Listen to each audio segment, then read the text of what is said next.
박근혜 전 대통령은 다시금 상황을 정리해보면 구속영장이 발부된 지 1시간 반 만에 서울구치소에 입감됐습니다. 네, 박 전 대통령은 지지자들의 오열 속에 구치소 정문을 통과했다고 하는데요.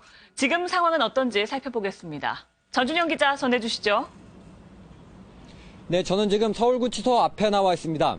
박근혜 전 대통령은 오늘 새벽 4시 45분쯤 서울구치소에 들어갔습니다. 4시 29분에 서울중앙지검을 출발한 지 약 16분 만입니다. 구치소 정문을 통과할 때 박 전 대통령의 표정은 상당히 굳어 있었는데요. 박 전 대통령을 태운 검은색 차량이 모습을 드러내자 태극기를 든 100여 명의 지지자는 연신 박근혜를 외치며 연호했습니다. 곳곳에서는 오열과 함께 흐느낌이 터져나왔습니다. 반면 구속을 외치는 일반 시민들도 상당수 모여 이들과 지지자들 사이에 한때 욕설이 오고 가기도 했지만 다행히 충돌은 없었습니다.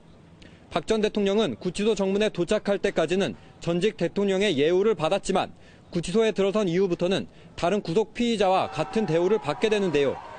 먼저 간단한 건강검진을 받은 뒤 수임번호가 적힌 겨울용 연두색 수의로 갈아입고 생활 안내를 받았을 것으로 보입니다.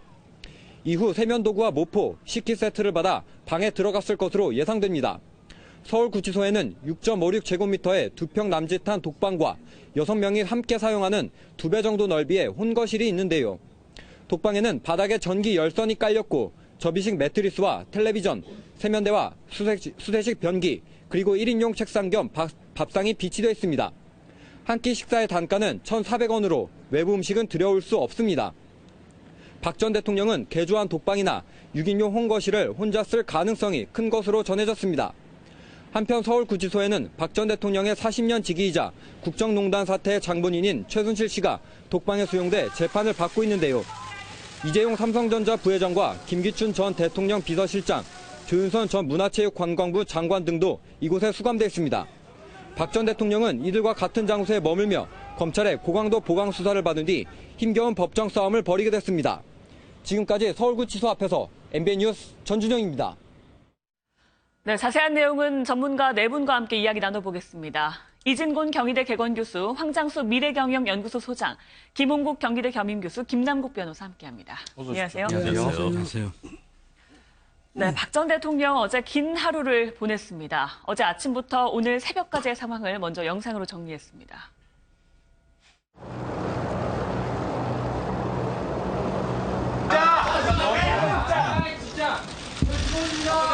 어떤 점이 궁금하십니까? 왜 그러면 인정하십니까?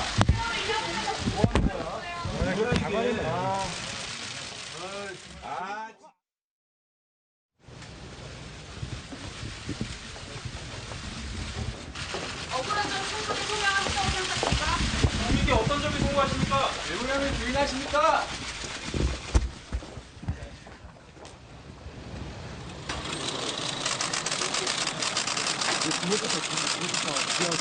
여러분, 대통령님이 들어오시는 것 같습니다. 대통령! 대통령! 박근혜!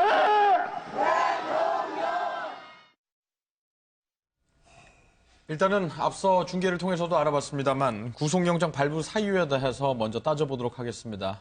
법률 전문가가 계시지만 다른 분 얘기를 먼저 듣고 최종적으로 여쭤보는 순서로 가도록 하겠습니다. 이진곤 교수께 먼저 여쭤보겠습니다.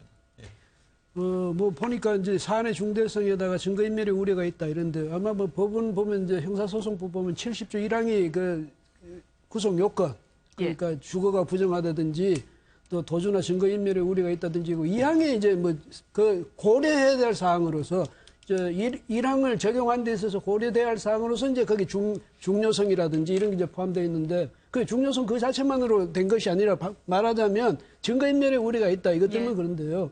그러니까 계속 부인만 했다. 그러니까 증거인멸의 우려가 있는 것 아니냐 이제 이런 판단을 한 것 같습니다. 그런데 박근혜 전 대통령으로서는 제가 생각할 때는 그 최순실 정유라의 승마 지원 부분과 그다음에 두 재단의 삼성이 돈을 낸 부분, 다른 기업에 대한 것은 뇌물죄가 아직 적용이 안 됐지 않습니까?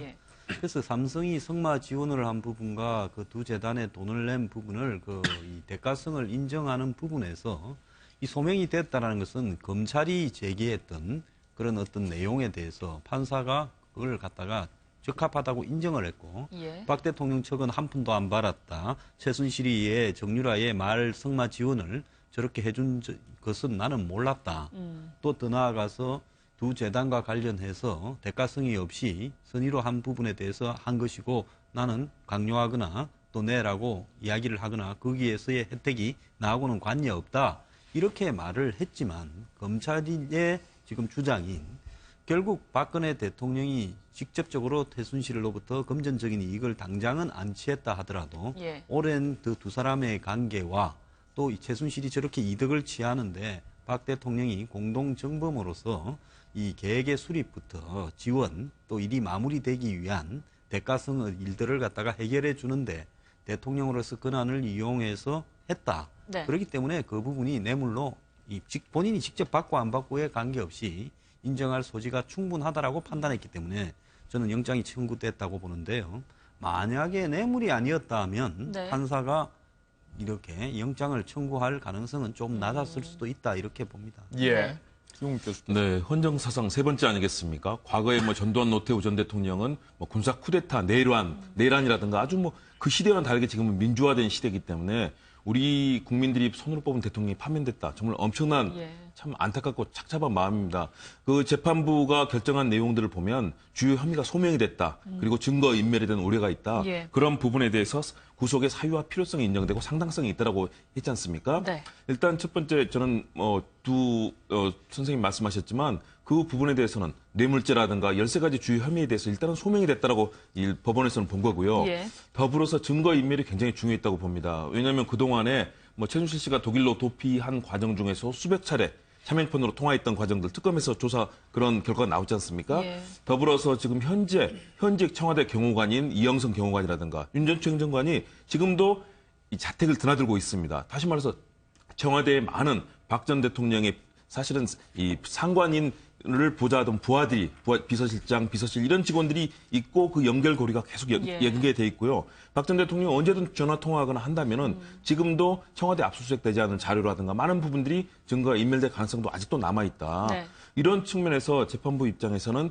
증거 인멸이라는 측면을 굉장히 높이 본 것 같고요. 특히 박 전 대통령이 모든 혐의에 대해서 전면적으로 부인하고 있는 것은 사실상 특검 또 검찰 조사 그리고 헌법재판소에서 결정했던 주요한 증거들이 있는 상황에서도 모든 부분을 부인하고 있기 때문에 네. 이 부분에 대해서 증거인멸에 우려를 했던 것이라고 보이고요. 그런 측면에서는 역시 제대로 변호인의 조력도 못 받았고 박 전 대통령도 변호인들과 제대로 대면 협의를 하면서 치밀하게 준비를 못하면서 결국은 전략도 제대로 못 세우면서 결국은 구속될 수밖에 없는 상황이 됐다. 참으로 안타깝습니다. 네, 예. 공통적으로 지적되는 부분이 변호인의 조력이 예상 외였다.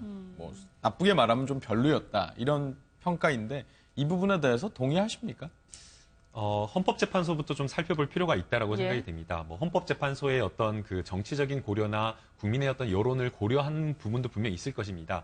그렇기 때문에 사실상 헌법재판소에서는 어떤 정치적인 어떤 여론 조성이라든가 이런 것들이 필요했는지는 모르겠지만 그럼에도 불구하고 헌법재판소에 박근혜 전 대통령을 대리했던 어떤 김평우 변호사라든지 손범규 변호사, 서석구 변호사의 어떤 그런 행동들을 보게 되면 지나친 감이 없지 않아 있었습니다. 예. 그냥 이제 헌법재판소에서 변론을 하는 것이 아니라 지지자들을 위한 어떤 그런 발언을 하기도 했고, 그 다음에 사실은 변호사로서는 가장 해서는 안 돼 재판부를 공격하는 그런 모습들을 보였습니다. 그래서 사실상 헌법재판소에서도 굉장히 부적절한 어떤 변론을 했다라고 일반적으로 평가를 하고 있는데요. 이후에 형사재판 과정에서도 물론 이제 그 대리인들이나 아니면 박근혜 전 대통령이 나오는 입장을 보게 되면 굉장히 몸을 낮추는 모습을 보이기는 하였지만 그럼에도 불구하고 적절한 어떤 변론을 했는지는 좀 의문인 것 같습니다.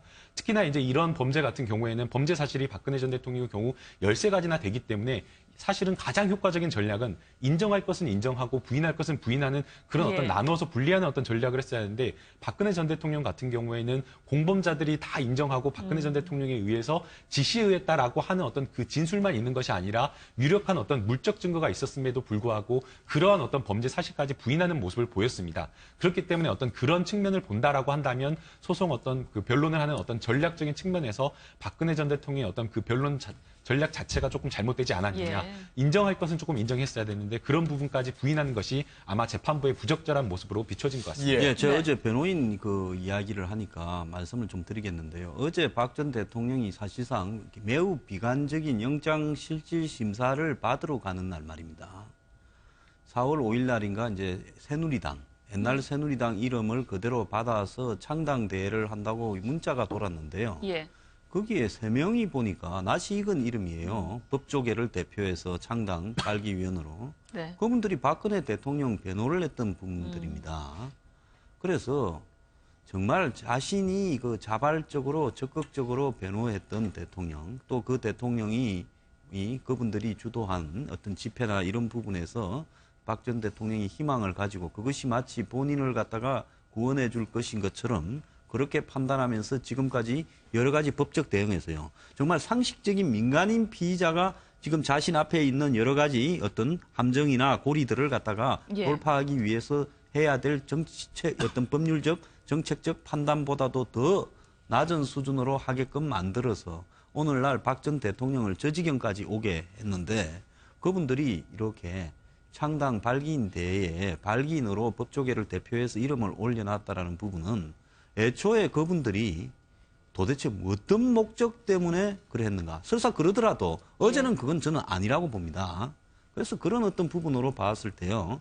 이 솔직히 제밥에 관심이 더 많았던 분들이 근처에 많이 있었던 거 아니냐 이런 생각이 듭니다. 그래서 예. 제가 볼 때는 이런 게 있습니다. 그런 측면도 뭐 생각할 수 있겠지만 뭐냐면 정말 이번에 사안이 중대하고 또 이 범죄 혐의가 13가지나 된다면 이 변호인단이 대통령을 앞에도 리허설을 철저히 했어야 되거든요. 예. 말하자면 변호인이 그 검사가 돼가지고 아주 정말 기분 나쁘게 말이지 공격에 들어가고 대통령이 그걸 방어하는 이런 것을 하면서 그 과정에서 변호인들이 이것을 조언해주고 이렇게 함으로써 실제로 검사한테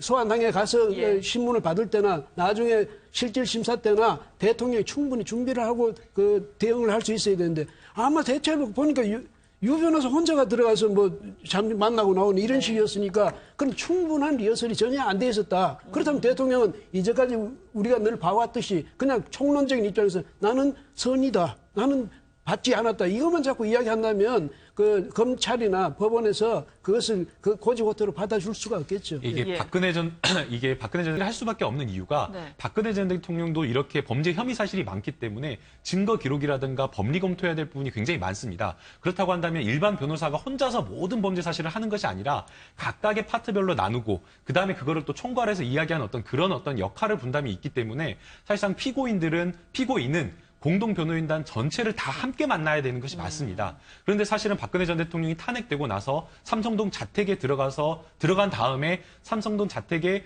박근혜 전 대통령을 접견하러 간 변호사를 보게 되면 유영하 변호사만 혼자 만나러 간 겁니다. 즉 이 말은 공동 변호인단들이 전부 다 박근혜 전 대통령과 소통을 한 게 아니라 예. 공동 변호인단이 정리된 내용을 유영하 변호사에게 전달하고 전달하는 형식. 유영하 변호사만 박근혜 전 대통령하고 이야기를 했다라는 그런 이야기가 되는 겁니다. 그러면 벌써 거기서부터 변호인의 저력을 정말 온건히 받을 수가 없었던 상황인 거죠. 그러면 거꾸로 말한다고 한다면 결국에는 박근혜 전 대통령이 믿을 사람만 하고 소통하겠다. 믿을 만한 어떤 변호인하고만 이야기하겠다는 어떤 박근혜 전 대통령의 어떤 그런 국정 스타일이 변호하는 데서도 나타나지 않았나. 예. 그래서 궁극적으로는 그것 때문에 변호사의 어떤 충분한 조력을 받지 못했다라고 하는 네. 분석도 좀 해볼 수 있을 알겠습니다. 것 같습니다.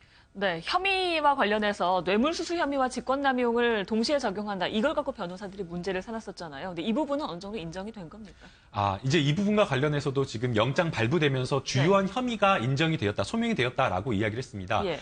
범죄 혐의 사실이 굉장히 많은데요. 아까 앞서 황 소장님께서 말씀하신 대로 여러 가지 범죄 사실 중에서 가장 중요한 게 뇌물죄입니다. 네. 그 뇌물죄 이외의 어떤 직권남용죄라든가 이런 부분도 물론 중요한 범죄긴 하지만 뇌물죄에 비할 바는 안 된다라고 생각이 됩니다. 그렇다고 한다면 주요한 범죄 사실이 소명되었다라는 뜻은 네. 뇌물죄가 인정되었다라는 뜻인데요. 네. 이 뇌물죄가 인정되었다라는 뜻을 거꾸로 말하면 결국에는 박근혜 전 대통령이 지금까지 이야기했던 그 변론 주장 자체가 받아들이지 않았다라고 평가할 수 있을 것 같습니다. 박근혜 전 대통령 같은 경우에는 받고 하지 않았다라는 이런 주장을 했는데 이 부분이 받아들이지 않고 뇌물죄와 관련된 범죄 사실이 소명됐다라고 하는 것은 거꾸로 말하면 결국 박근혜 전 대통령과 최순실 씨 그리고 박근혜 전 대통령 지시에 의해서 움직인 안종범 수석이라든지 김종 전 차관에 대한 어떤 그런 공범 관계도 모두 어느 정도 소명이 되었다라고 평가를 해야 될 것 같습니다. 예. 네. 영장 심사가 도입된 이후에 최장 시간 심사였다고 합니다. 8시간 40분 정도가 걸렸다고 하는데 그런데 이제 심사가 끝나고 나서 네. 결정을 내리기까지는 또 상대적으로 굉장히 좀 빨랐다고 느껴지는 것은 뭐 개인적인 생각이 예상보다는 조금 짧아졌다는 네. 거죠. 네, 실제로 짧은 것이 맞습니다. 예. 왜냐하면 이제 이재용 부회장 때는 5시 반에 나왔는데 새벽 3시경에 그렇죠. 나왔기 예, 때문에 예. 굉장히 빨랐다고 볼 수 있는데요. 아마 이렇게 빨리 결정이 난 데는 두 가지 이유가 있다라고 네. 생각이 됩니다. 첫 번째는 이재용 부회장의 경우에는 2월 14일 오후에 영장이 청구가 됐습니다. 그러니까 2월 14일 오후에 기록이 가가지고 2월 16일에 영장 실질 심사가 있었기 때문에 예. 실제 영장 발부를 담당한 판사가 기록을 검토할 시간이 하루밖에 되지 않았습니다. 네. 그런데 이제 박근혜 전 대통령 같은 경우에는 영장이 월요일 3월 27일 월요일 오전에 영장이 청구가 돼서 예. 30일 날 오전에 영장 실질 심사가 있었기 때문에 월요일 오후부터 기록을 검토했다라고 한다면 이틀하고 하루 정도는 영장을 기록을 검토할 수 있는 시간이 있었습니다. 네. 그리고 이제 두 번째로 보게 되면 범죄 혐의 사실에 대한 범죄 사실이 어느 정도 소명이 되었는지를 판단하고 그다음에 구속의 필요성이 있는지를 판단을 하는데 범죄 혐의 사실을 판단하는 이 부분과 관련해서는 뇌물죄가 가장 중요한데 이재용 부회장이 뇌물 공여자로 되어 있기 때문에 이미 이 부분과 관련해서는 네. 일정 부분 범죄 사실이 어느 정도 소명이 되었다라고 판단이 되었기 때문에 아마 이번에 영장을 박근혜 전 대통령에 대한 영장을 발부한 판사는 아마도 구속의 필요성이 있는지 부분에 대해서 집중적으로 심리를 했을 것이고 네. 그렇기 때문에 아마 시간이 조금 더 빨리 결정이 된 것 같습니다. 네. 네. 그래서 이게 지금 뇌물죄 부분 안에 이 직권 남용이나 강요가 뒤섞여 있는 형태의 뇌물죄다. 그래서 그 죄가 별개로 각각이 아니라 직권 남용을 하면서 강요 개념도 포함되어 있고 그러다 보니까 기왕이면 들어주고 우리 것도 부탁하자 이런 예. 것에서 결국은 뇌물이 됐다는 겁니다. 그럼 뇌물죄에 대한 판단은 이미 법원이 오랫동안 축적된 지금 이 사안에 대해서 그 경험이 있기 때문에 아마 영장 이 담당 판사가 이게 어제 실질 심사를 하기 전에 이 부분에 관해서 오랫동안 연구를 해서 거의 결론을 내려놨을 거라고 저는 보고 있습니다. 그렇지만 당사자가 하는 이야기가 있을 수 있으니까 당사자 의견을 청취하는 그렇죠. 부분이었겠죠. 예. 그래서 그 실제로 현재는 그 박 대통령 변호인들은 자꾸 그 직접 안 받았다.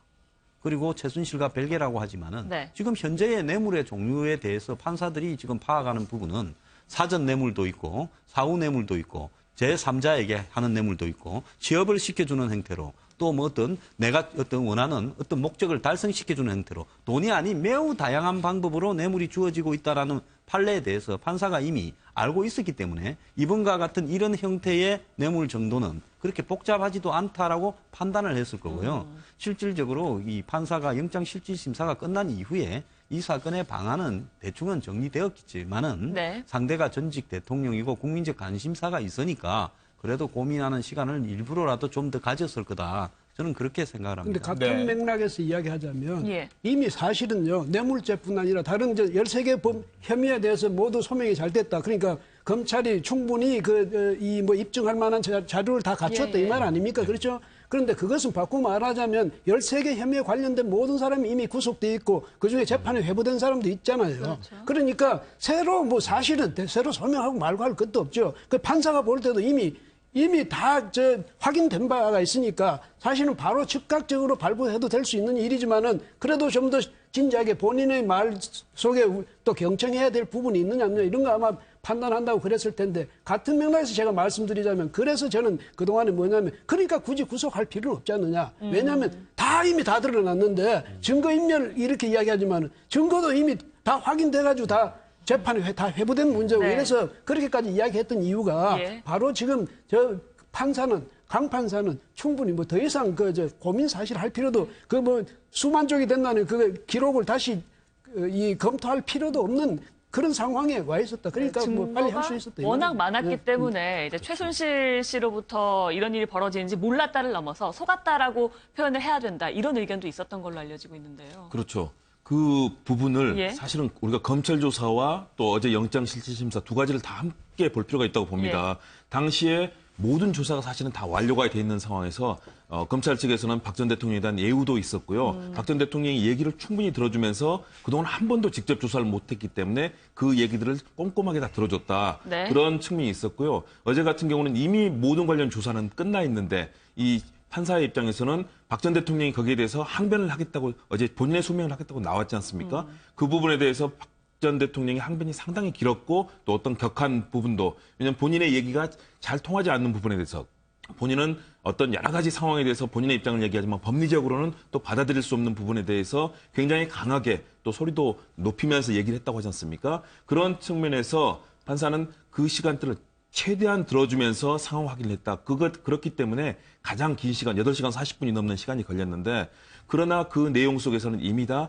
기본적인 사실관계와 이 영장 담당 판사가 판단할 수 있는 모든 증거와 소명되는 부분들은 이미 가지고 있었다. 그래서 마지막까지 그것을 들어준 것으로 보이고요. 그 부분에 대해서 박 전 대통령이 결국은 해낼 수 있는 모든 역할들은 사실은 다 했지만 이미 충분히 구성된 사실들은 다 판단이 됐었고, 증거인멸 같은 경우는 아직도 청와대에서 아직도 압수수색이 되지 않았습니다. 거기에 어떤 자료가, 당시에 어떤 자료가 진행이 됐었고, 예를 들어서 뭐 블랙리스트라든가 당시 대통령이 지시한 거를 수석들이 실행했던 상황들이 있을 수가 있습니다. 예. 그런데 그 자료가 아직 확인이 안 된 거죠. 그런 부분도 있고요. 저는 특히 이영선 경호관과 윤전추 행정관이 계속 청와대 현직 직원이면서 자택을 드나들었습니다. 그 과정에서 연락책이 돼서 어떤 모종의 역할을 할 수 있는 가능성들. 네. 저는 특히 영장 담당 판사의 입장에서는 앞으로도 현재 확인되지 않은 모든 자료들, 지금도 증거가 많긴 하지만 더 확인할 수 있는 자료들도 계속해서 인멸이 될 수 있다는 그런 우려를 상당히 했다고 봅니다. 예, 이런 질문은 어떻게 비칠지 모르겠습니다만, 그러니까 그런 어떻게 다양한 가능성을 염두에 두고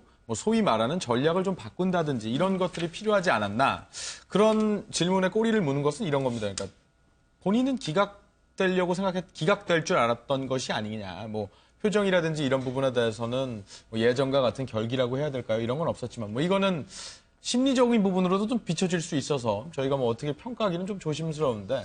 예. 사실은 이 법조계나 상식이 있는 사람들 대부분은 어제 영장이 청구될 것이다. 판사가 영장을 기각할 만한 어떤 그 이후의 어떤 상황의 어떤 정리들을 판단해 보면 그럴 만한 이 판사 개인적으로도 이 사유가 하나도 없는 상황이었습니다.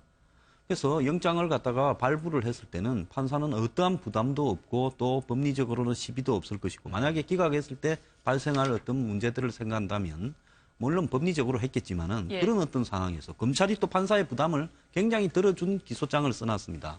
이런 어떤 부분에서 박 전 대통령이 단 한 번이라도 자신의 변호인들을 다 불러서 내가 지난번에도 헌재 때도 판단을 잘못해서 그렇게 됐는데 이번에 내 이 영장이 발부될 것 같냐, 기각될 것 같냐, 솔직하게 이야기를 좀 해달라 하면 진짜로 솔직하게 이야기해달라. 내가 자기한테는 굉장히 중요하다. 정치적 선택을 해야 될 시점이다. 그러면 기각이 안 될 거다, 발부가 될 거다라고 이야기했을 수가 있습니다.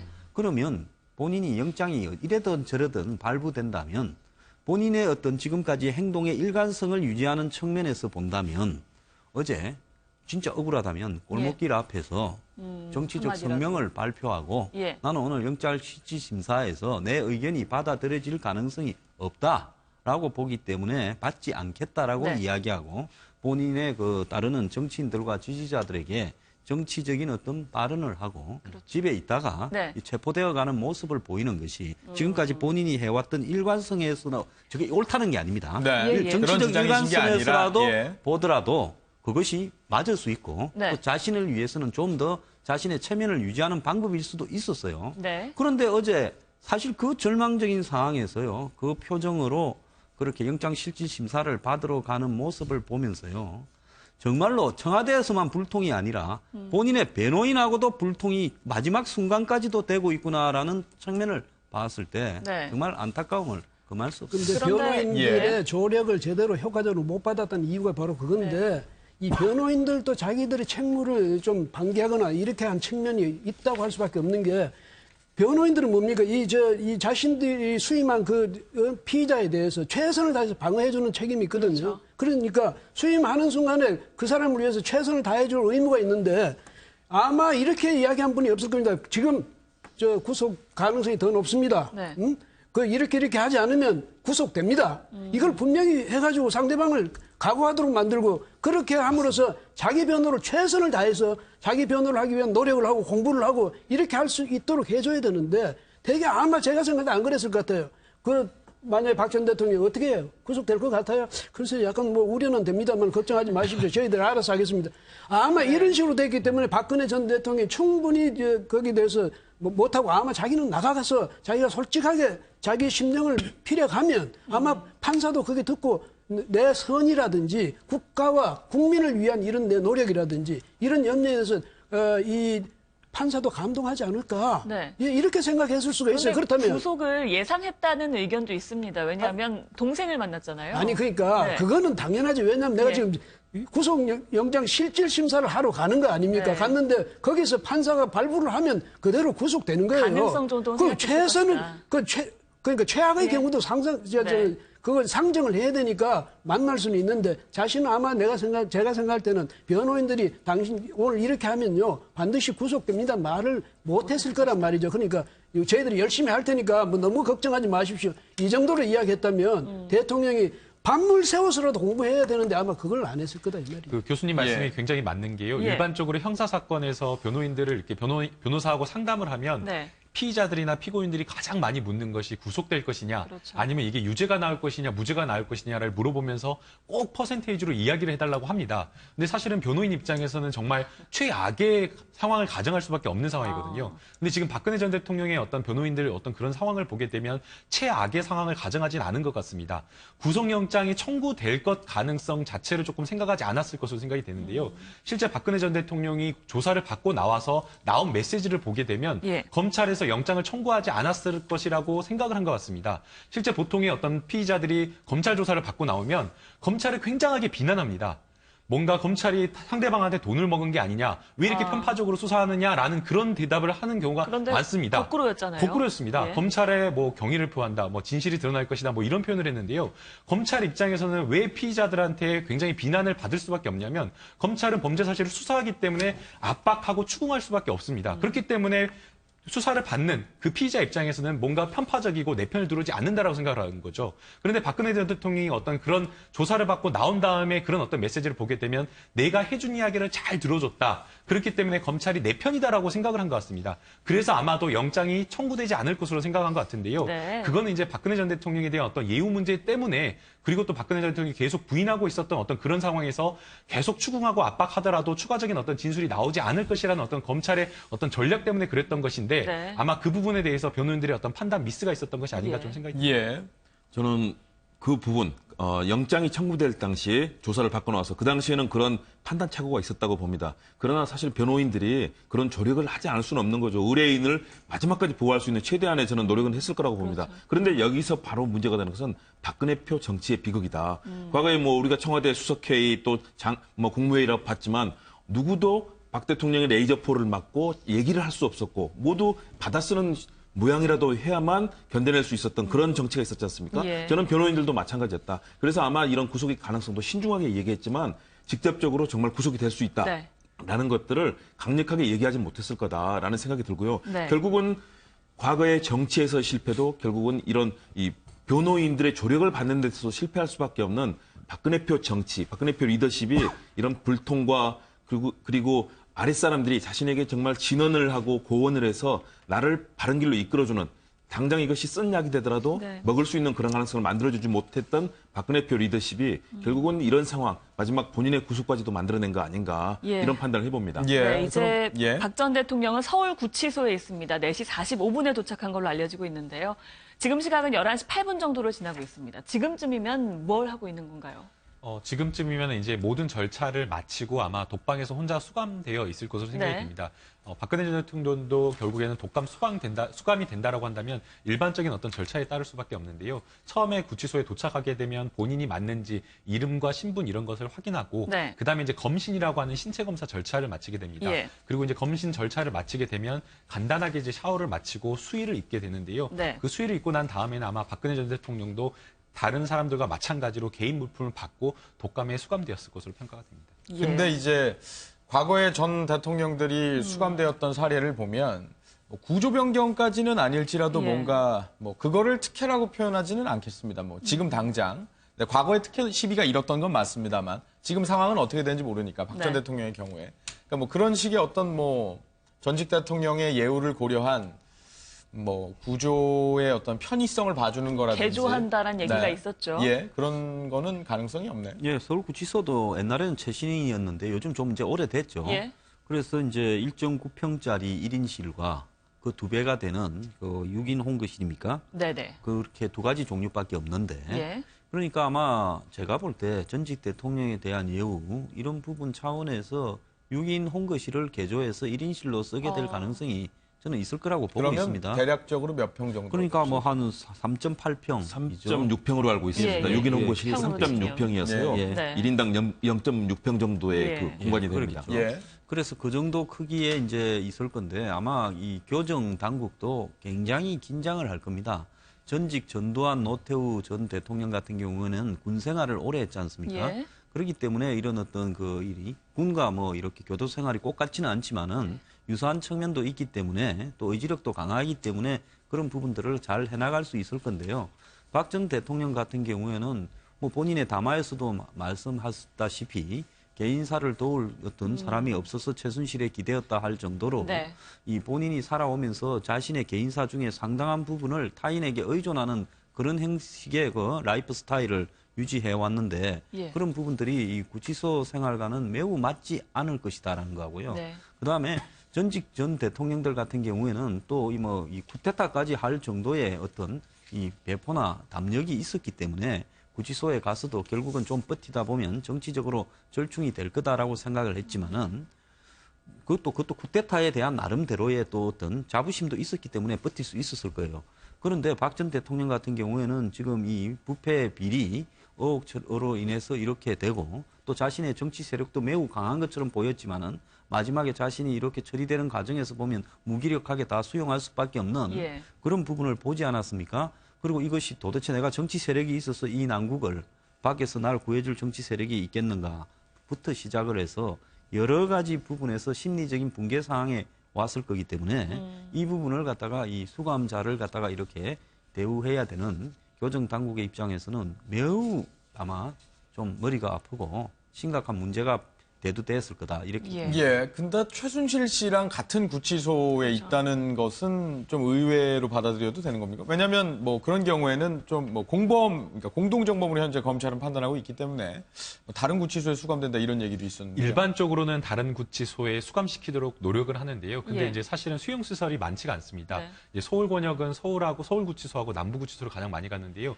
그 외를 생각할 수밖에 없습니다. 근데 사실은 남부구치소에 가더라도 박근혜 전 대통령과 공범관계에 있는 사람들이 있기 때문에 아마도 이제 검찰에서는 공범관계에 있는 그런 부분을 고려하기보다는 네. 그냥 수용의 편의성을 아마 가장 고려한 것 같습니다. 그리고 이제 그 서울구치소에 최순실 씨라든가 뭐 여러 공범들이 있다고는 네, 하지만 현재 화면에서 예, 나가고 있지요. 박근혜 전 예. 대통령과 만날 가능성은 없습니다. 아, 그렇군요. 이제 보통 수위를 보게 되면 아마 최순실 씨 기억하실지 모르겠는데요. 예. 다른 사람들과 다르게 다른 사람들은 흰색인데 네. 최순실 씨 같은 경우에는 수용 여기 표가 네. 노란색으로 되어 있습니다. 이게 보통 색깔이 흰색, 빨간색, 파란색, 노란색 이렇게 네 가지로 구분이 되는데요. 흰색은 일반 사범들을 구분을 하고요. 노란색 같은 경우에는 폭력배의 두목이라든지 예. 굉장히 중요한 중요 사범들을 특별하게 교도소에서 관리해야 된다라는 경우에 노란 표차를 네. 붙여줍니다. 그런데 이제 박근혜 전 대통령이나 최순실 씨도 지금 역시 마찬가지로 교도소에서는 굉장히 유익 있게 봐야 되는 어떤 그런 상황이기 때문에 중요 사범으로 분류를 하고 네. 그다음에 두 사람의 관계라든가 이런 것들이 공범관계에 있기 때문에 독거실에 수용을 시킬 때부터 이미 그 동의라든가 이런 것, 그다음 동의라든가 칭이란 것들을 이런 걸 아예 분리하고요. 그다음에 이제 변호사를 접견할 때도 이제 사실은 이제 변호사를 접견하기 전에 이 피의자들이 모여 있는 그 대기실 공간이 있습니다. 예. 이 공간 자체에서도 분리를 조금 하려고 노력할 거고 가능하면 또 변호 시간이나 이런 것들을 아예 분리해서 대기실에서조차 공범 간의 이야기를 하지 못하게 아마 철저하게 관리하기 때문에 아마 공범 간의 이야기할 수 있는 가능성은 좀 차단될 것으로 생각이 됩니다. 접견실 예. 대기실에서 분리가 가능한지 모르겠습니다. 여성 변호사 접견실이 이제 4개뿐이다. 뭐 이렇게 얘기를 하던데요. 예. 예, 그러니까 여성 접견실이 4개는 예. 아닐 거고요. 아마도 그 특별 접견실이라고 해서 아. 조금 더 넓은 그게 공간에 나눠져 있는 건 아니군요. 예, 좀 넓은 공간이 아마 접견실일 것으로 생각이 되는데 예. 아마 네 곳이라고 이야기를 하고 있습니다. 근데 이제 아마 이게 4곳밖에 안 되기 때문에 아마도 그 마주칠 가능성이 굉장히 높아 그렇죠. 보입니다. 특히나 지금 이 공범 관계에 있는 사람들이 뭐 조윤선 전 장관이라든지 이런 분들 굉장히 어떤 고위층이고 특별 접견실을 이용할 어떤 그런 요건이 되는 그런 사람들이기 때문에 아마 예. 마주칠 가능성이 높은데요.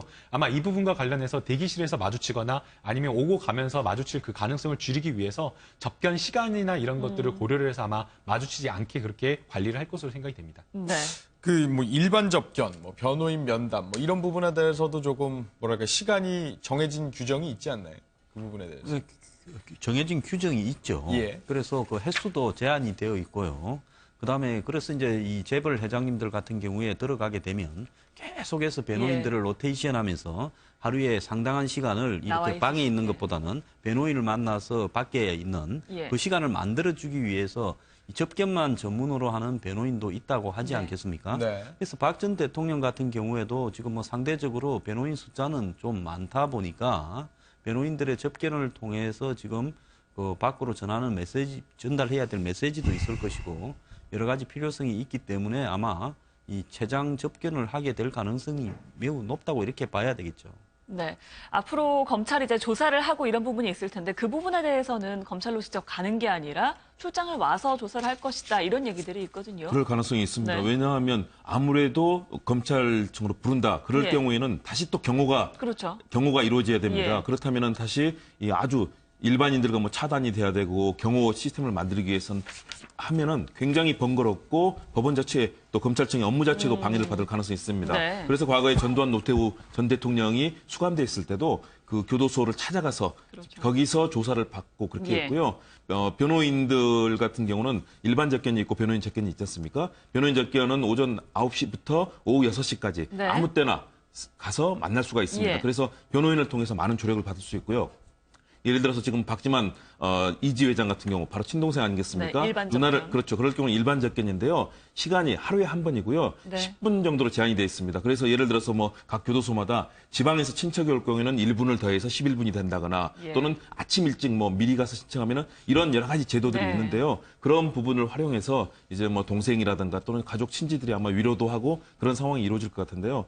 어쨌든 검찰 입장에서는 경호라든가 또 변호인과의 접견에서 여러 가지 또 다른 형태가 이루어질 수 있기 때문에 굉장히 신중하게 접근할 것 같습니다. 그러니까 과거의 전 대통령들의 어떤 조사 상황을 보면 뭐 출장 조사라고 소위 예. 하는 전례가 있기는 한데 수감 생활을 얘기하다 보면 또 앞으로의 수사 상황을 얘기하려다 보면 전직 대통령이 갖고 있는 특수성 때문에 계속 뭐 논란거리, 시비거리는 끊이지 않을 것 같아요. 뭐 아마 가장 이제 검찰 측에서 우려하는 것은 특혜 시비겠죠. 뭐 이 사람한테 특별히 혜택을 준 게 아니냐 예. 이렇게 하는데 사실은 전직 대통령이라는 그 신분 때문에라도 특혜가 아닌 특별한 그 관찰이라든지 특별한 대우라든지 이거는 불가피한 거거든요. 그래서 그걸 가지고 너무 특별히 무슨 혜택을 줬다 이렇게 생각하기보다는 왜냐하면 일일이 만약에 검찰에서 다시 불러내가지고 검찰에서 조사를 한다고 할 경우에 그게 또 이제 기자들이 카메라로 담아가지고 했을 경우에 지금 안 그래도 전국이 지금 대선 전국에 들어가 있는데 그것이 각 정당에서도 또 각 후보들에게도 결코 유리한 일은 아니란 말이죠. 그다음에 굳이 전직 대통령을 일반 피의자들하고 같이 대우한다 해서 꼭 일일이 불러내서 하는 것보다는 예. 전직 대통령 국가의 최고 책임자 아니겠습니까? 예. 그다음 군 통수권자고 외국에 대해서는 국가를 대표하는 국가 예. 원수인데 이런 분을 조사하는데 그런 뭐 왔다 갔다 하는 이 과정 자체가 어떤 말하는 위험에 노출될 수도 있고 예. 하니까 그만큼 검찰이 신경 쓰일 거 아닙니까? 방에서 나가서 거기까 데려가는 그 과정도 얼마나 신경 쓰이겠습니까? 예, 그러니까 검사가 가서 그렇게 조사하는 것이 훨씬 서로가 편한 일이 아니냐고 예. 생각합니다. 저도 황장 소장님 말씀 예. 먼저 듣고. 예. 근데 굉장히 조심해야 되는 게 지금 대선 기간에 들어갔는데요. 네. 박 전 대통령은 사실상 수감 생활이 국민에게 잊혀져서 대선에 영향을 미치지 않도록 하는 것이 가장 좋을 수 있고요. 박 전 대통령에 대한 어떤 이 예우나 특혜 이런 시비가 일게 되면 대선의 어떤 결과에 깊은 영향을 줄 가능성이 있다고 네. 봅니다. 그다음에 이제 2달 뒤에는 어쨌든 다른 정권이 등장을 하게 될 가능성이 높다고 보는데요.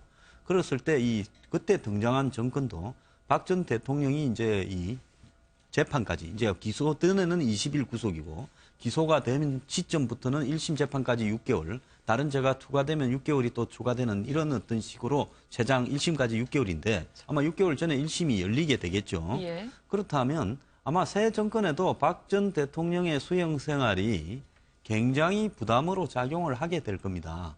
그런데 어쨌든 1심, 2심, 3심까지 가서 최장 한 1년 정도까지는 네. 박 전 대통령이 구치소 생활을 하게 될 가능성이 높아요. 나중에 무슨 어찌 될지 모르겠지만은 예. 정치적으로 사면 이야기가 나올 수도 있고 이렇게 한다 하더라도 대법원에 가서 형을 확정받는 과정까지는 이렇게 가야 될 가능성이 있기 때문에요. 박 전 대통령이 한 1년쯤 이렇게 수감 생활을 한다면 그 앞에 한 두어 달은 한 달 반쯤은 대선 과정이고 또 그 이후에는 새로운 정권이 들어서서 이제 새로 가는 과정에서 박 전 대통령의 문제가 누구에게도 뜨거운 감자같이 이런 부담으로 작용할 수밖에 없는 요소이다 이렇게 봅니다. 네. 네, 이제 아까 그 박근혜 전 대통령에 대한 추가 조사와 관련해서 소환할 것이냐 아니면은 출장 조사를 갈 것이냐 그 부분과 관련해서 예. 말씀드리면요. 사실은 이제 박근혜 전 대통령을 부르게 되면 국민들이 가장 불편합니다. 과거에 이제 특검 사무실에서도 사람들 부를 때마다 핵심 피의자들을 부를 때마다 그 지역 일대의 집회 시 참가하는 사람들로 인해서 교통도 불편했고 그 건물을 사용하는 사람뿐만 아니라 주변에 있는 사람들이 굉장히 불편함을 겪었습니다. 그렇기 때문에 이 부분과 관련해서도 박근혜 전 대통령에 대한 어떤 특혜로 보지 말고 오히려 그 박근혜 전 대통령을 부르는 경우에 검찰청을 가거나 아니면 이런 사람들이 민원인들이 불편함을 겪는다라는 그런 취지로 좀 보면 될 것 같고요. 예. 그리고 또 일반적으로 경찰이나 검찰에서도 거동이 불편한 피의자 같은 경우에는 직접 출장 조사를 가기도 하고요. 그다음에 소년범의 경우 분류심사원이 또 저쪽에 의왕시 쪽에 있는데 그쪽까지 직접 경찰이 가기도 합니다. 그렇기 때문에 일반적인 경우에도 그렇게 많군요. 수사기관에서 많이 가는 경우가 있으니까 네. 특혜가 아니라 예우나 뭐 특혜 이런 차원으로 이해하는 것이 아니라 수사의 편의성이라는 점에서 네. 좀 이해를 하면 좋을 것 같습니다. 예. 네, 이번 과정을 보면은 우리 국민으로 입장에서는 정말 우리가 뽑은 대통령을 파면하고 또 구속시키는 거 얼마나 예. 사실은 뭐 다 착잡하겠습니까? 그런 측면을 우리가 이제 생각하는 게 하나 있고요. 또 네. 하나는 이 과정을 통해서 본 것은 법 앞에 정말로 모두가 평등하고 우리가 정해진 사법 절차, 민주주의적 절차에 의해서 예. 예를 들어서 뭐 중진국이나 아니면 난민이라든가 뭐 일부 국가들을 보면은 이런 때 뭐 친위 쿠데타가 일어나거나 또는 폭동이 일어나거나 그런데 우리나라는 정말로 정해진 사법 절차, 정치 절차, 민주적인 절차를 이번에 잘 지키면서 그런 일이 진행되는 걸 봤지 않습니까? 그 원칙은 결국은 법치주의 그리고 법 앞에 평등하다는 걸 잘 보여줬던 그런 사례라고 보고요. 예. 그런 측면에서 그런 조사가 원활하게 이루어지고 또 최소한도 예의는 뭐 지킬 수 있는 부분을 예. 가더라도 그것이 국민들의 감정에 어긋나지 않는 선에서 잘 처리하는 것. 예. 이것이 결국은 박 전 대통령이 이런 만일의 경우 정말 유죄가 확정된다면 그 죄를 다시 한번 반성하는 계기도 삼아야 될 거고요. 또 우리 정치라든가 우리 시스템이 다시 한번 선진화되는 시스템으로 나갈 수 있는 계기를 만든다는 점에서 법적인 측면에서는 정말로 네. 국민 한 사람 한 사람이 평등하다는 가치를 이번에 좀 잘 보여준 사례다. 이거를 새겼으면 합니다. 예, 네. 그렇다면은 이제 향후 수사 내용에 대해서 한번 살펴볼 필요가 있을 것 같은데 두 가지 정도 가능성이 점쳐지는 부분이 박 전 대통령이 뭐 태도라든지 이런 걸 좀 바꿀 가능성도 예. 있을 것 같고 반대로 계속 뭐 소위 강공으로 나가서 구속적부 심사라는 게 있다고 그렇죠. 하죠. 예. 쉽게 설명하면 이의를 다시금 제기할 수가 있는 건데 어느 쪽에 더 무게를 싣고 계십니까? 구속 적부 심사는 저는 안 할 거라고 보고 있습니다. 본인이 아마 이 영장 실질 심사를 받으면서 법원도 어떻게 하고 있다라는 걸 알고요. 또 구속 적부심에서 다른 결과가 나오려면 지금까지의 어떤 내용을 뒤집을 만한 새로운 어떤 사실들을 갖다 제시하지 못하면 거기서 뒤집어질 가능성도 별로 없다고 네. 보고 있습니다. 그렇다고 지금 박 전 대통령이 지금 자신의 부분을 인정해서 선처를 받는다고 해서 인정했다고 해서 선처받아 본들 얼마나 배려가 되겠습니까? 그러니까 본인은 지금까지의 어떤 입장들을 계속 견지해 가면서요. 그 결과에 따라 가지고 이 재판의 결과가 나오는 쪽을 선택할 수밖에 없다라고 보고 있고요. 예. 그다음에 그 나머지 이 이제 선고된 형의 결과 부분에 대한 부분들은 아마 그 뭐 어떤 이 전직 대통령으로서의 향후 정치 상황의 변화에 따른 어떤 절충 이런 부분들을 생각을 하고 있을 가능성이 높겠죠. 근데 이 부분이 지금 다른 어떤 지금 이 대통령이 되고자 지금 여러 사람이 열심히 뛰고 다니는데 이 사람들한테도 큰 부담이에요. 지금 이제 대한민국에 예. 전직 대통령이 잘못했을 때 구속해서 구치소까지 곧바로 가버린다. 네. 이 부패와 비리로 이제 선례를 남겼습니다. 예. 이제 이 시간 이후에 대통령을 하겠다라는 사람이나 정치인 중에서요. 조금만 잘못되면 그 부분을 갖다가 피해갈 방법이 없다라는 측면에서요. 전부 살얼음 걷는 이런 부분이 될 것인데 네. 이 부분이 박 전 대통령의 이 지금 이번에 그 이 구치소 가게 된 사연이 그래도 한국 정치에 주고 있는 커다란 교훈이 될 거다. 네. 앞으로 한번 보십시오. 조금만 부패억이 나타나면 바로 탄핵하자라고 많이 나오겠죠. 촛불시 들고 다 나오게 되는 부분이 될 거다. 또 지금까지 새로운 부패가 아니라 역대 숨겨진 부패가 드러났다 하더라도 정치를 하면서 그런 현상이 생길 거다. 그런 측면에서는요. 전부 다 굉장히 불편한 일이 될 거라고 봅니다. 네. 정치인들에게는요. 예, 이진곤 교수님. 예, 이게 제가 볼 때 박근혜 전 대통령 입장에서 생각해 보십시다. 지금 이제 아마 약간 지금 격앙됐던 감정이 이제 추스러지고 나면 예. 이제 자신을 다시 되돌아보게 되겠죠. 그다음 앞으로 어떻게 될 것인가 곰곰이 생각하게 될 것 아닙니까? 그러니까 지금부터 있는 박근혜 전 대통령의 일거수일투족 그게 바로 역사가 되는 거죠. 그렇지 않습니까? 역사의 기록이 되는 것이거든요. 훗날에 가서 박근혜 전직 대통령, 박근혜라는 정치인이 그 이제 구속된 이후에 어떻게 어떤 언행을 보였는지, 어떤 자세를 보였는지, 네. 이건 뭐 일일이 전부가 역사에 기록될 것이고, 그것이 오랜 세월이 지나면 박근혜 전 대통령에 대한 재평가 과정에서 그게 감안될 거거든요. 그럼 우리가 생각할 때 정치 지도자라면, 앞으로는 내가 어떻게 행동해야 될 것인. 근데 와서 내가 죄를 면하기 위해서, 아이고, 내가 잘못했습니다. 용서해 주십시오. 이러겠습니까? 이제는 뭐냐면, 이제 중요한 것은 이 변호인들이 죄송합니다. 자꾸 변호인 자꾸 지적해서 죄송합니다. 김 변호인. 변호인들이 그 반증을 그러니까 박근혜 전 대통령이 죄가 없다는 걸 입증할 만한 그래 이제까지 무조건 아니다가 아니라 입증할 만한 반증 자료를 자꾸 제시하는 그런 방법으로 나가야 될 것이고 박근혜 전 대통령은 이제부터는 계속 나는 떳떳하다. 나는 잘못이 없다. 어쩔 수 없이 이런 시종일관 이런 걸로 가야 될 겁니다. 그래서 설령 이것이 나중에 자기 오히려 재판 과정에서 불리하게 작용하더라도 그 훗날의 역사 기록을 생각한다면 지금 와서 꺾을 수가 없잖아요. 그렇다면 더 중요해진 것이 변호인들의 그 역할이다. 뭐냐면 이제 그 반증 자료를 종전보다 훨씬 열심히 찾아내가지고 법원을 설득할 수 있는 자료를 만들어내야 되겠죠. 적부심사 등 방식의 차이는 있을지언정 계속해서 같은 입장을 고수할 거란 두 패널의 생각이신데 예. 나머지 분들은 어떠십니까? 저는 이제 선택할 수 있는 게 구속적부심과 보석 두 가지 정도가 가능하거든요. 예? 그렇지만 저는 선택하지는 않을 거라고 봅니다. 왜냐하면 구속적부심을 신청해서 과연 그것이 받아들여질 것인가. 지금 검찰 조사, 특검 조사 그리고 법원의 최종 영장 실질심사에서 확고하게 이런 것들을 뒤집을 수 있는 새로운 상황이 없는데 여기서 신청해도 결국은 똑같은 결과가 나올 것이다. 지금 상황에서 보석도 어려운 거죠. 그렇다면 박근혜 전 대통령이 그런 상황을 신청을 해서 봅니다. 그동안에 있었던 부분에서 정말로 내가 그런 일들을 시켰고 했던 증거와 네. 증언들이 부합되는 부분에 있어서는 진실을 밝히는 것이 국가를 이끌었던 최고 정치 지도자로서 할 일이지 내가 좋은 평가를 받기 위해서 또는 내 정치 세력을 부활시키기 위해서 이 상황을 고수한다. 이것은 바람직하지 않은 태도라고 봅니다. 결국 그건 국민에 대한 역사에 대한 예의도 아니고요. 박근혜 전 대통령이 그동안 보여줬던 방식으로 봤을 때 저는 진술을 바꾸기는 좀 쉽지 않다고 보여집니다. 지금까지 살아온 인생 내내 정면 승부를 했습니다. 정치인 때는 야당과의 대결에서도 반드시 정면 승부. 예. 야당 대표가 단식을 해도 박근혜 대통령은 눈 한번 깜짝하지 않습니다. 다른 대통령들은 야당과 이 사실은 협상을 해서 예. 어떤 야당이 바뀔 수 있는 가능성 같은 걸 만들어봤지만 박 전 대통령이 거의 유일하게 모든 것을 강공으로 갔거든요. 이번에도 마찬가지로 만일의 경우 본인의 생각이나 이런 고집들 김종필 전 총리가 그런 얘기했죠. 박근혜 대통령 온 국민이 다 달라들어서 얘기하더라도 안 바꿀 것이다. 그리고 박정희 전 대통령의 아버지가 네. 황소고집이다. 나도 꺾었다라고 얘기할 정도로 자신의 그런 입장에 대해서는 바꾸질 않거든요. 예. 그런 측면에서 저는 진술의 변화는 별로 없을 거라고 보는데요. 네. 그러나 가능한 한 정말로 진실에 대해서는 그리고 확인된 사실에 대해서 인정을 함으로써 본인이 국민에 대한 최소한의 도리, 정치 지도자로서의 도리와 국민에 대한 예의를 지키는 것이 예. 결국은 길게 박 전 대통령이 살 수 있는 길이 아닐까 생각해 봅니다. 예. 저도 김홍국 교수님 말씀에 동의를 합니다. 그렇기 때문에 변호인의 역할이 좀 필요하다고 생각이 되는데요. 본인 입장에서는 범죄 사실이나 이런 게 어떤 경우에 범죄가 성립되는지 모르기 때문에 네. 자꾸 무죄다라는 주장을 할 수가 있습니다. 실제 만나보면 그런 피고인이나 피의자들이 굉장히 많습니다. 그때 이제 변호사가 냉정하게 이것은 범죄가 된다라고 설명을 하면서 이것을 인정해야 된다라고 이야기를 해주는 것도 그게 변호인의 역할이라고 생각이 됩니다. 실제 박근혜 전 대통령의 탄핵 재판에서의 어떤 답변서를 보게 되면 예. 인정하고 있는 사실이 있습니다. 네. 그런데 그 변론 내용을 보면 굉장히 궤변인 경우가 많은데요.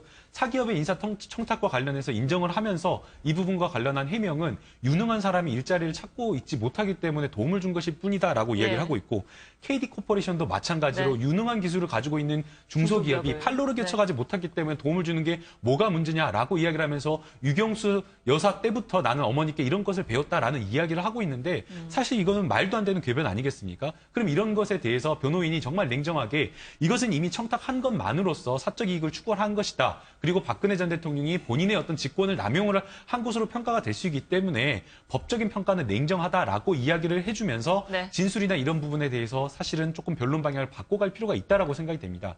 그렇기 때문에 변호인이 조금 더 냉정한 시각에서 좀 더 박근혜 전 대통령이 직언을 하면서 변론 방향을 조금 바꿔갈 필요성이 있다라고 생각이 듭니다. 네, 이렇게 박 전 대통령이 파면이 되고 또 구속이 된 상황에 전두환 전 대통령의 회고록의 일부가 공개가 됐습니다.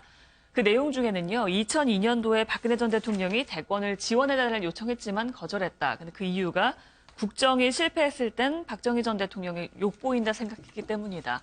시기가 상당히 공교롭습니다. 의도가 뭐라고 보십니까? 예, 최근 뭐 진작 써놨을 걸로 보고요. 공개 시기를 갖다 맞추었을 거고 또 최근에 박근혜 대통령의 탄핵 사태가 이렇게 벌어지는 과정에서 전두환 전 대통령이 아마 내용을 좀 수정했을 가능성은 있다고 보고 네. 있습니다.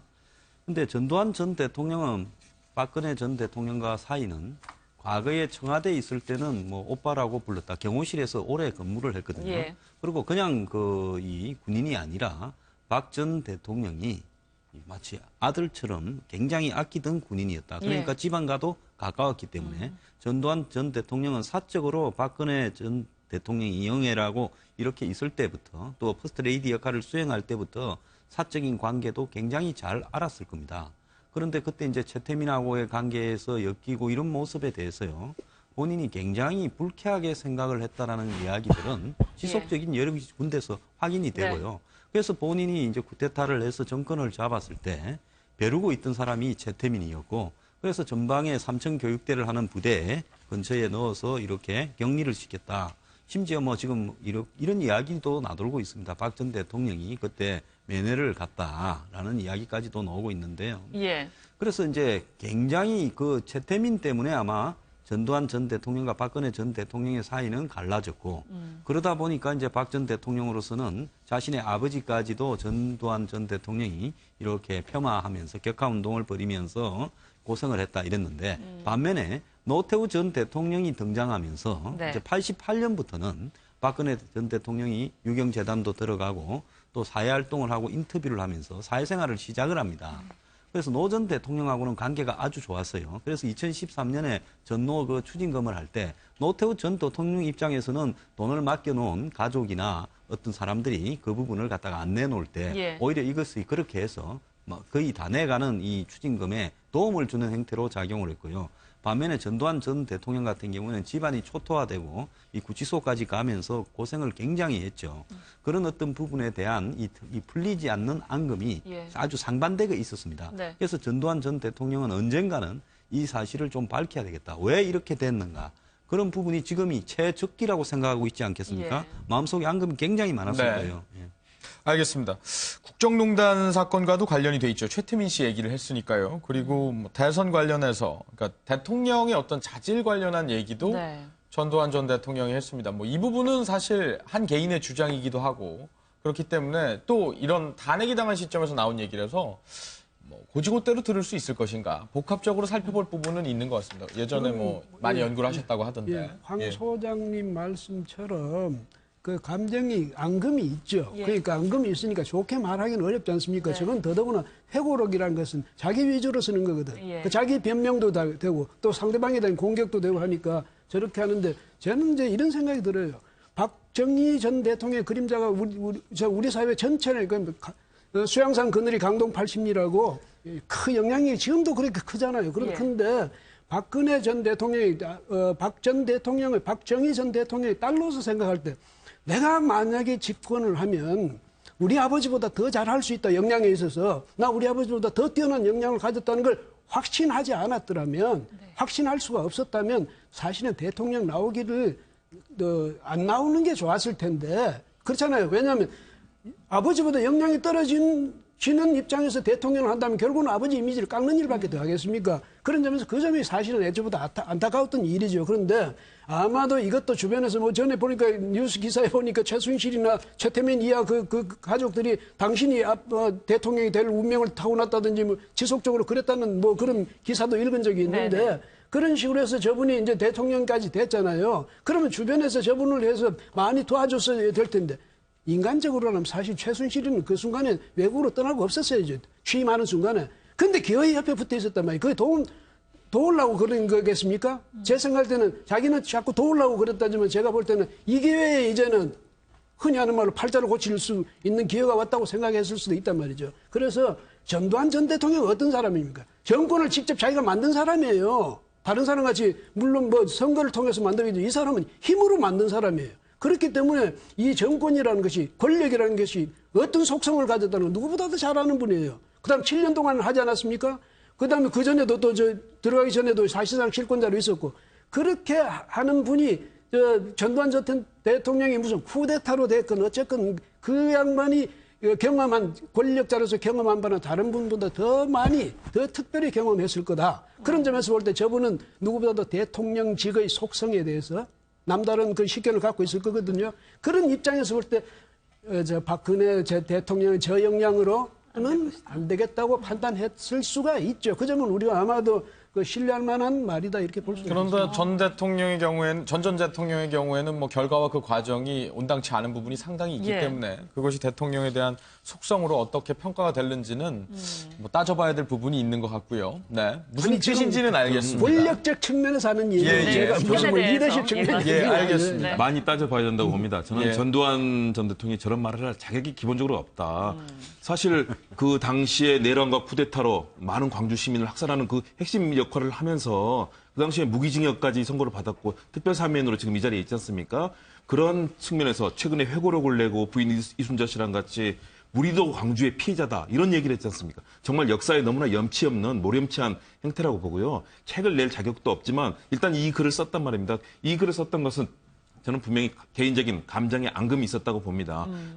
박근혜 대통령 정부에 들어와서 27만 원밖에 없다고 끝까지 주장했는데 결국은 추징을 했지 않습니까? 곳곳을 뒤져서 다 추징해냈고 그리고 전두환 전 대통령이 나름대로 나는 배포 큰 남자다 뭐 이런 장세동 씨와의 관계라든가 여러 가지 뭐 이런 얘기를 했지만 결국은 27만 원밖에 없다는 그런 잘못된 말로 자신의 그런 그 숨겨놓은 재산들 결국은 환수를 당했지 않습니까? 네. 이런 부분이라든가 이런 과정들을 통해서 과거에 영예 시절에 잘 알았지만 이제는 서로 그 감정적인 앙금이 남아있는 상태에서 이번에 나온 얘기도 박근혜 전 대통령의 이런 능력을 굉장히 폄하하는 글.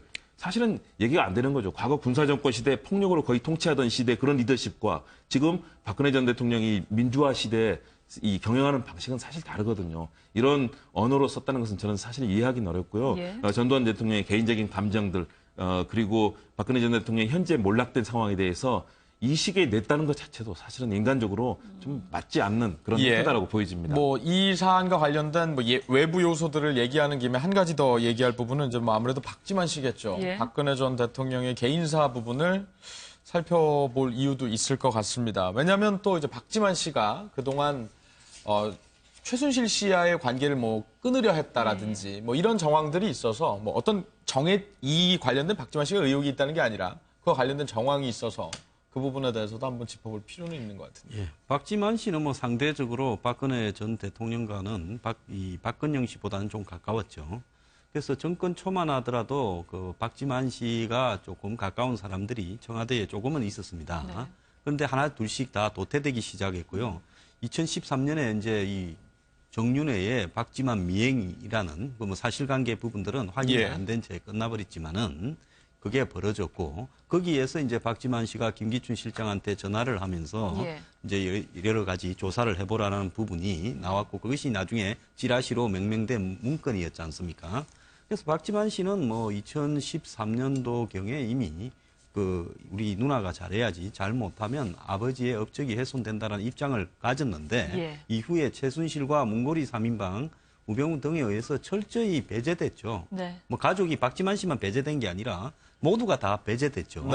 그러면서 오히려 통제의 대상, 감시의 대상으로 전락을 했고요. 어제 이제 마지막 가는 길에 이 가족 간에 일종의 이제 화해 형태로 박지만 씨가 이제 만났는데 아마 박지만 씨 심정은 매우 착잡했을 거라고 보고 있고요. 그다음에 어제는 또 신동욱 씨가 거기 옆에 골목에 있었어요. 그런데도 불구하고 또 행제간에 또 어떤 사람은 만나고 어떤 사람하고는 또 안 해요. 화해를 안 했어요. 그래서 참 이런 모습을 보면서 박근혜 전 대통령이 왜 이렇게 하시나 하는 생각이 저는 들었습니다. 그래서 이제 앞으로 한번 보세요. 본인이 만약에 이렇게 이 구치소에서 좀 오래 계신다면 예. 뒷바라지를 누가 알겠습니까? 지금 본인의 그 문고리 3인방이라는 사람 둘이 중에서 어제 나왔습니까? 보이지도 않았잖아요. 마지막 가는 길에요. 다 자기들한테 혹시 불이익이 올까봐 그런 거 아니겠습니까? 본인이 내시라고 자처하던 정치인은 또 어디 갔습니까? 보이지도 않았지 않습니까? 기껏 해봐야 7명의 친박 의원이 앞에 나왔을 뿐입니다. 결국은 가족이 뒷바라지도 하고 옥바라지도 하고 여러 가지 재정적인 도움도 주고 해야 될 건데요. 그런 측면에서 봤을 때 박 전 대통령이 진짜 가족 간의 관계에서부터도 소통이 좀 돼야 된다. 이렇게 봅니다. 네. 어제 또 자리에 보였던 친박 의원들이 있습니다. 친박 의원들에게 박 전 대통령이 나 때문에 미안하다라고 얘기를 했다고 합니다. 서로 미안해야 될 입장이죠. 예. 왜냐하면 친박 의원들은 뭐 지금 무사합니다. 왜냐하면 아무도 뭐 사법적 그 대상도 안 되고 있으니까 네. 저분들은 의원 배지 달고 당당하게 저렇게 할 수 있습니다만 예. 자신들이 박근혜 정치 리더십을 만드는 데는 자신들이 적극적으로 기여한 측면도 있습니다. 그렇죠? 그것이 실패로 끝났다면 그 실패에 대한 책임도 같이 공감해야 되는데 네. 물론 어제 뭐 나가고 저렇게 하는 것도 아마 좀 미안한 점도 있고 이래서 해서 인간적인 측면에서 이해는 됩니다만은 그러나 박근혜 정부, 박근혜 정권, 옛날 새누리당 정권의 실패에 대해서는 같은 책임을 져야 된다. 이 점은 분명히 해야 되고요. 그러자면 저분들은 물론 와서 인간적으로 박근혜 전 대통령이 법원을 떠나는 그 장면을 배웅했다는 그것도 중요하지만 그것보다는 앞으로 과연 우리 한국 정치를 다시 정상화시키는 데 있어서 우리의 몫이 무엇일 것인지 우리가 그동안에 만약에 잘못했기 때문에 이렇게 된 거 아닙니까? 그렇다면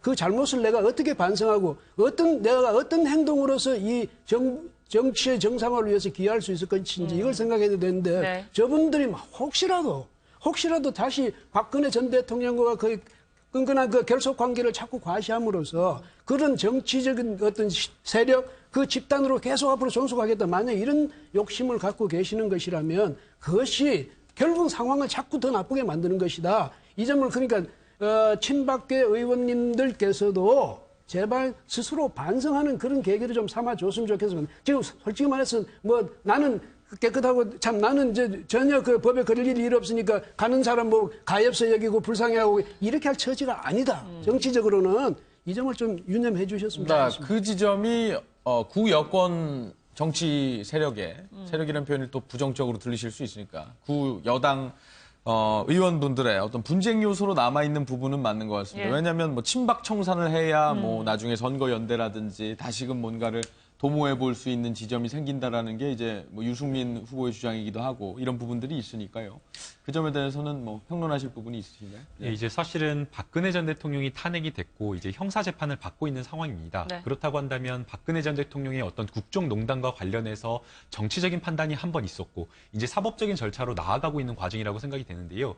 이 국정농단의 핵심과 주범은 박근혜 전 대통령과 최순실 씨라고 볼 수가 있을 겁니다. 그럼에도 불구하고 박근혜 전 대통령의 이 국정농단을 막지 않았던 사람들 있지 않겠습니까? 그건 바로 그 사람들은 박근혜 전 대통령 주변에 있었던 친박 정치인들이라고 생각이 됩니다. 이 친박 정치인들이 단 한 번이라도 이 국정농단 사태가 터진 이후에 국민들 앞에서 반성하는 모습을 보였는지 탄핵 심판 때도 탄핵은 해서는 안 된다라고 탄핵 반대를 외치고 탄핵이 완전히 뭐 8대 0으로 전부 다 인용 결정이 나왔음에도 불구하고 헌법재판소로 또 탄핵이 한다는 이야기를 하고 자꾸만 이런 어떤 사법적인 판단이나 이런 것들을 국민들에게 선동하고 호소하는 어떤 그런 정치를 하면서 반성하는 모습을 보여주지 않은 겁니다. 예. 근데 실제로 이 정치인들은 박근혜 전 대통령 옆에서 그냥 뭐 정치적인 어떤 콩고물이나 이런 것들을 이용하기만 하는 어떤 그런 모습을 보여줬는데 지금 이제 박근혜 전 대통령이 구속까지 이른 어떤 상황이었다고 한다면 이 친박 정치인들도 국민 앞에 정치적으로 책임을 지는 모습을 보여야 된다고 생각이 됩니다.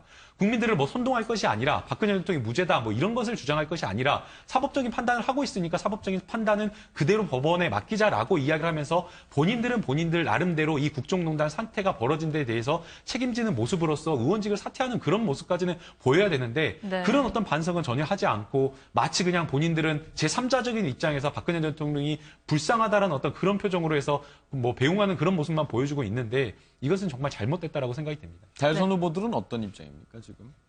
대선 후보들의 예. 경우는 여당과 야당이 많이 다른 입장이고요. 예. 역시 야당에서는 뭐 적폐청산 또 이런 상황들에 대해서 정치적 반성의 계기로 삼아야 된다는 입장이고요. 뭐 자유한국당의 이 대선 후보들은 유감스럽다. 네. 꼭 전직 대통령 이렇게 구속까지 해야 되느냐 이런 입장이고 상당히 안타깝다는 그런 입장인데요. 바른정당의 경우도 꼭 불구속 상태에서도 가능한 것 아니냐 이런 입장에 서로 갈리고 있습니다. 예. 저는 중요한 부분 방금 이진곤 교수님도 말씀해 주셨고 김 변호사님도 네. 말씀하셨는데요. 정말로 중요한 건 정치는 책임 아니겠습니까? 그렇다면 과거 새누리당 시절 박근혜 전 대통령이 대표였던 시절부터 최순실 씨의 존재를 많은 정치인들이 그래도 100% 몰라도 일정한 정도로 인지하고 있었고 예. 그 위에 국정농단이 이루어지는 상황도 일부 알고 있었습니다. 그 상황에서 도리어 더 호가이하고 지난 총선 때 어땠습니까? 진박 갈분별사를 자처하면서 도리어 새누리당 내부에 분란을 일으키고 그런 상황을 만들었다면 모시던 대통령이 탄핵을 당해서 구속까지 됐다. 수위를 입었다.